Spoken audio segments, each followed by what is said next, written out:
Self-made billionaires are a myth, just like unicorns. Of course, being self-made is a nice idea. It suggests that anybody can claw their way to the top if they're willing to work hard enough. It's what the American dream is all about.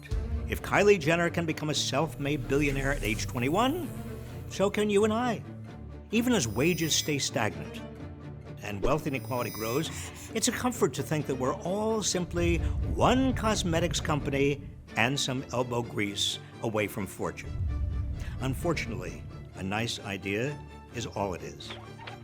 The origins of self-made billionaires are often depicted as a rags to riches rise to the top fueled by nothing but personal grit and the courage to take risks, like dropping out of college or starting a business in a garage. But in reality, the origins of many billionaires aren't so humble.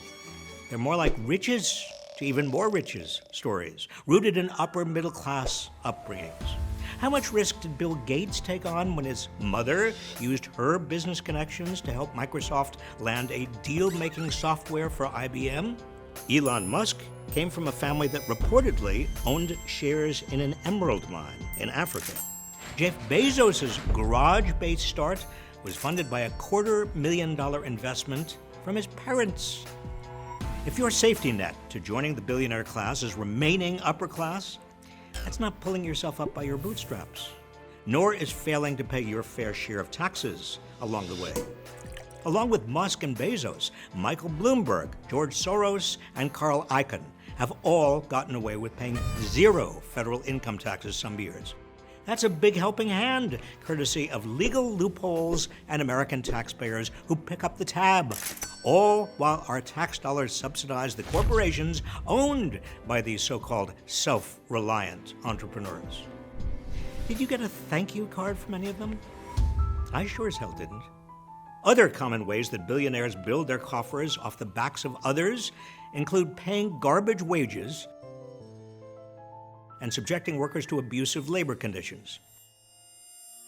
But portraying themselves as rugged individuals who overcame poverty or did it on their own remains an effective propaganda tool for the ultra-wealthy, one that keeps workers from rising up collectively to demand fairer wages, and one that ultimately distracts from the role that billionaires play in fostering poverty in the first place. Billionaires say their success proves they can spend money more wisely and efficiently than the government. Yet they have no problem with government spending when it comes to receiving corporate subsidies. When arguing for even more tax breaks, they claim each dollar the government takes from them is a dollar less for their critical role in expanding prosperity for all Americans through job creation and philanthropy. Well, that's rubbish. 50 years of tax cuts for the wealthy have failed to trickle down. As a result of Trump's tax cuts, 2018 saw the 400 richest American families pay a lower tax rate than the middle class.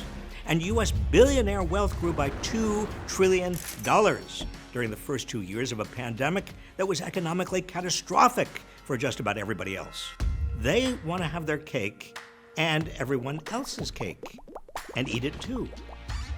Behind every 10-figure net worth is systemic inequality, inherited wealth, labor exploitation, tax loopholes, and government subsidies. To claim these fortunes are self-made is to perpetuate a myth that blames the wealth gap on the choices of everyday Americans.